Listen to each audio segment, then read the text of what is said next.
akong gustong ikwento tungkol sa dating kasintahan ko. Ginawa akong isang tanga, pinaniwala na ako rin daw ay mahal na. At alam nyo ba, dalawa kami noon sa puso niya, na pinagsabay ako'y pinaghintay, pinangakuan na isang araw ako raw ang kanyang iibigin. Sasama daw siya sa akin, ngunit ako'y pinagpalit sa syota niyang patpatin. Tangina niya, tangina niya, tangina niya, tangina niya.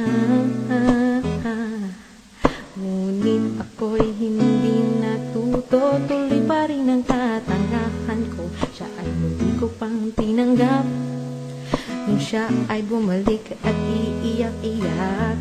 Tinanong ko siya kung ako na ba ang nasa puso niya.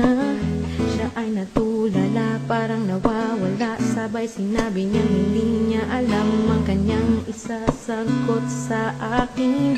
Di ba raw niya kayang pisanin, mahal na mahal niya raw pa rin ang syota niyang patpatin. Tangina niya, tangina niya, tangina niya, tangina niya.